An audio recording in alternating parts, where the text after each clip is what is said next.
Hey, ZKast from ZK Research here, and I'm inside Think Forum at IBM Think 2024 in Boston. The big theme for this year's Think was, of course, generative AI, and IBM has taken a very partner-centric approach when it comes to scaling generative AI. So I'm going to go inside Think Forum, and I'm going to interview a few of IBM's key partners to see what they're doing with IBM, how the relationship's working, and the benefit it brings to customers. So I hope you enjoy the ZK tour.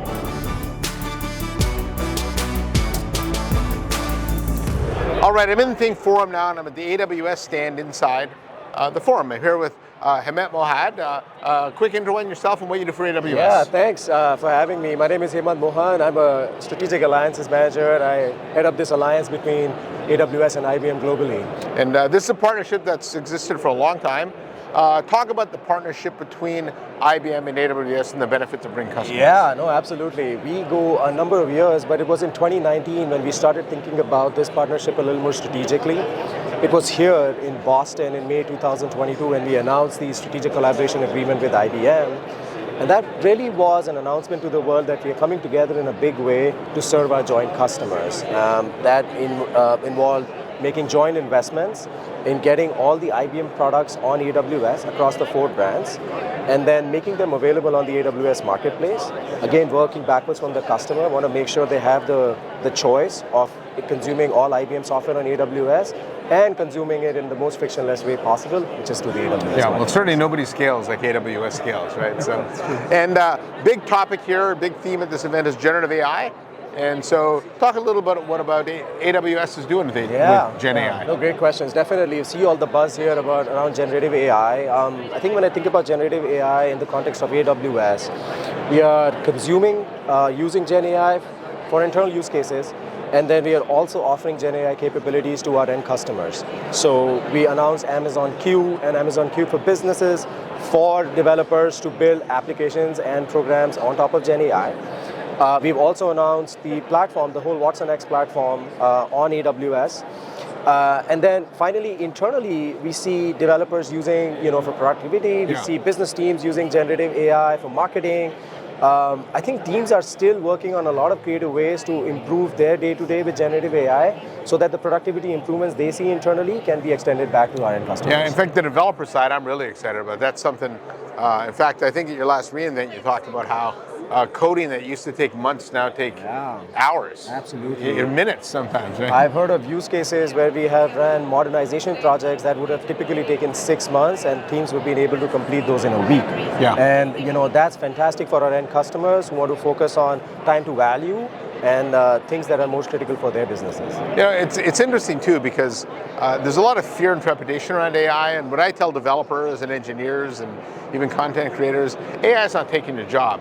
It's the engineers and developers and content creators that use AI that's going to take your job.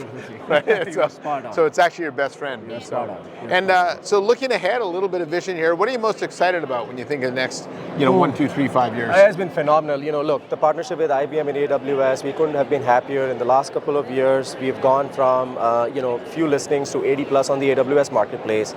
We have 30 SaaS offerings running today on AWS and more coming. I think we'll continue to focus on the core tenet of this partnership, which is how do we serve our customers best? How do we give them the variety of choice of technology that they can consume on AWS and consume it in the most frictionless way possible, which is to the AWS marketplace. So we are excited. We'll continue to move on that path and make sure that we are doing everything that our customers are asking for. Yeah, well, when you do that and you listen to your customers, generally good things happen. That's true. All right, Hemant, anything else you want to add? That'll be it. Thank you so much. I hope you enjoy Think. It's been fantastic. I love the energy here, and I would highly encourage you to check out all the solutions that are running on AWS today. So, All right, I'll certainly do that. So, anyways, thanks for joining me. Thank you. Thanks. Absolutely. Bye. Okay, I'm at the Salesforce stand now inside Think Forum at IBM Think 2024. I'm here with Jessie Dart. Just a quick bio on yourself, what you do for Salesforce. Yeah, absolutely. So I'm Jessie. I'm a director of strategic partnerships at Salesforce. So I work with some of our biggest partners and generally on our data and AI partnership strategy. And I guess IBM would fall into that bigger partnership. So talk about that relationship between IBM and Salesforce and how that partnership has gone. Yeah, absolutely. So we have a couple kind of facets of our partnership. I would say what I work on specifically is around our tech integrations, and so we had a really exciting announcement today, or yesterday, I guess, where we announced a handful of things. So one is our zero copy data integration, which is pretty powerful. It allows our customers to access all of their IBM data from within Salesforce and vice versa. So you can access all of your IBM data in Salesforce to do segmentation, to help with run your generative AI. On the flip side, you can access all of your Salesforce data from within IBM to run analytics or kind of support all of your Granite models. The other thing we announced is the ability for customers to bring in all of their pre-investments on Granite, which is really exciting, into the Salesforce platform. And so customers will be able to kind of build different generative AI experiences within Salesforce using their Granite models and using all the data that they previously used to train those. Gotcha, and one of the aspects I really liked of the announcement was the data piece of it. There's an expression in data science that good data leads to good insights, but the opposite's true, right? When you have silos of data, you get fragmented insights, and the number one thing that holds companies back to move forward with AI is data, as they can't get a handle on their data, so you're allowing them to do that. Yeah, it's been one of the, we have our platform called Data Cloud, and it's been one of the really big differentiators is being able to bring together all of your data to do all this. And again, I know this is obviously maybe a cliche at this point, but data really is kind of the foundation of generative AI, and so being able to unify all of your data really makes those experiences a bit more powerful. Yeah, and it's cliche, but it's not really manifested itself in the corporate world yet. And during the keynote on day one, the partner keynote, IBM mentioned that while 99% of public data is being used to power LLMs, only 1% of corporate data is. So we can talk about it being cliche, but it's not really been taken into action yet. So that's one of the interesting things about that. So you mentioned the G word, right, generative AI. Yes. Tell me what Salesforce is thinking about with generative AI, how you're going to use it to help your products and help your customers. Yeah, absolutely. A couple months ago, we launched Einstein Copilot, which is kind of our generative AI assistant that spans all of the different Salesforce apps. So it's one assistant. It accesses all of the different data, again, with all of these integrations. So you'll be able to use it with Granite. You'll be able to use it with other models. You can bring in all of your data, access all of your data from other platforms to be able to power that. And so it's pretty powerful to see kind of what Einstein Copilot and the different generative AI experiences across the Salesforce platform can do. Yeah, and that creates one experience, I guess, from a Gen AI perspective across the entire Salesforce stack. Yes. Right? Yeah. So that creates a level of consistency for customers that actually lets them use it more. Yeah. And so looking ahead, looking in your crystal ball, what do you think are the most exciting advancements? You can say, what are you looking forward to over the next 1, 3, 5 years? Yeah, absolutely. I'd say with the IBM partnership, it's a lot of what we announced. I'm excited to kind of see it go live and get in the hands of customers and kind of see what they do with it. I think we have a lot of guesses and kind of guidance on how people should be using this, but I think there's a lot of creative solutions out there that our customers can use that I'm just really excited to see. I think broadly, the idea of unifying data and being able to access and purchase different data sets to then power all of these generative AI experiences is going to be kind of a big thing in the next couple of years. Yeah, I'm curious to see how that works out because, as I mentioned, most customers I've talked to love the concept of it. I think there's a lot of fear when they played with it, but again, they're using public data. Once you use your own private curated data set, a lot of the hallucinations and things go away. There's obviously security issues, and so I think while that's maybe one of the most exciting areas, there's still a lot of work to be done. Yeah, absolutely. And Salesforce has something called the trust layer, and so all of our generative AI kind of runs in and out of that trust layer. So it does a lot of the fixing of kind of toxicity and hallucination. Yeah, in fact, that was announced at Dreamforce, right? So, yeah. So great. All right, anything else you want to add?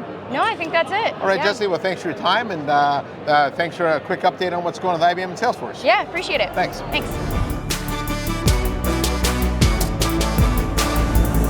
Okay, well, now I'm at the Adobe booth inside Think Forum, and I'm here with Ash King from Adobe. Ash, just a quick intro on yourself and what you do for Adobe.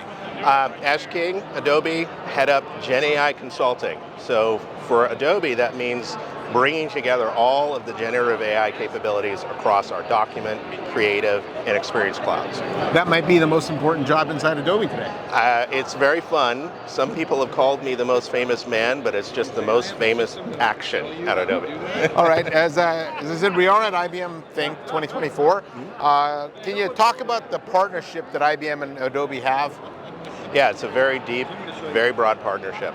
We've been working with IBM on content supply chain for years with successful customer implementations with IBM iX Consulting and our Adobe Customer Solutions. We've also started to become a lot closer in terms of IBM using Firefly to generate thousands of renditions and save hundreds of hours of time for marketing content, as well as working with Express. Hundreds of folks at IBM are using it to create marketing variations, and at Red Hat to create internal marketing content as well. Okay, and so it's broad and deep. Broad and deep. Yeah, and I noticed at the show you guys had just a flurry of news between the two companies. Just a couple of things you want to highlight? Yeah, so we announced the Acrobat AI Assistant recently, where you can take PDFs and you can query the documents in natural language. And we have now partnered with IBM to expand that to the Red Hat Cloud, as well as with AEP and the AEP Assistant, bringing in watsonx as well, so that customers are able to utilize IBM's platforms, Red Hat's platforms, keep all of their data in one place and be able to leverage both of these innovative technology platforms. Yeah, that's been, the data side of things has been an interesting trend. With all the macro uncertainties, I've noticed there's been more CIOs I've talked to wanting to have more control over their data, where it's located, and it's not like they're not using public cloud, but there's been a big focus on private cloud and hybrid cloud now as well. So I think that fits nicely into that. Yeah. And at Adobe, what we want to do is make sure that our customers always can leverage the technologies that make sense for them. If we have regulated industries, if we have customers that are very advanced in their data and generative AI standard strategies, we want them to be able to bring their certain models. Countries too, right? Certain countries, yeah. Exactly. Bring their models to be able to work with our marketing and our creative technologies and our document cloud technologies together. So we're not trying to exclude, we're trying to include and bring these together for customers.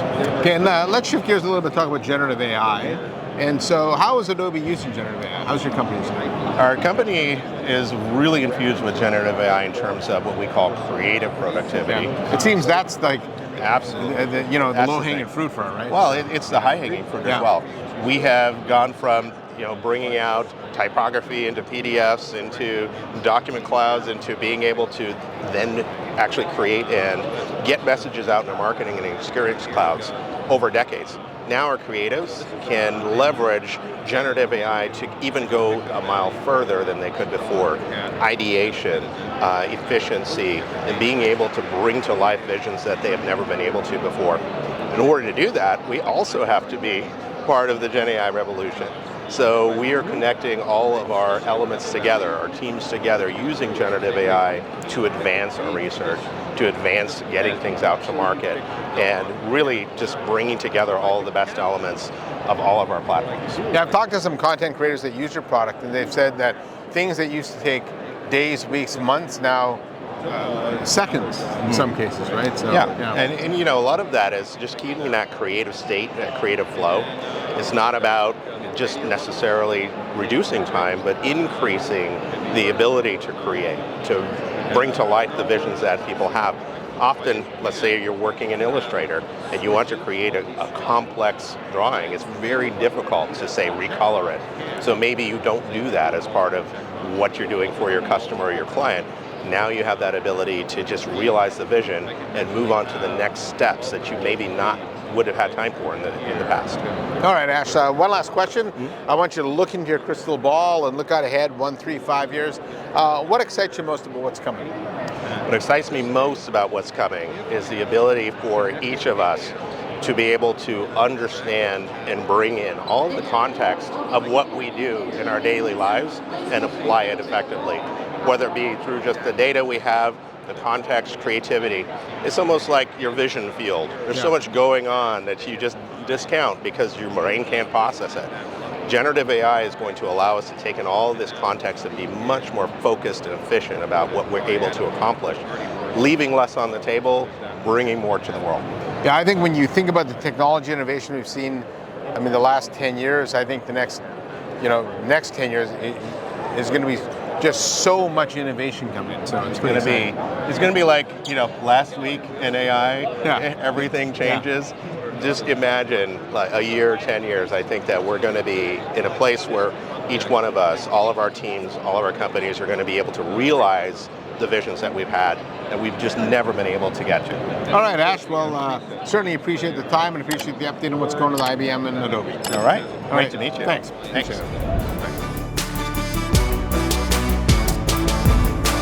All right, well, that wraps up the ZK tour from Inside Think Forum at IBM Think 2024. We heard from AWS, we heard from Adobe, we heard from Salesforce, and so I hope you see how much work IBM is doing with its partners to democratize generative AI and make it available to everybody. So thanks for watching. I'm ZKast from ZK Research. Hit that subscribe button, and I'll see you next time on my next ZK tour.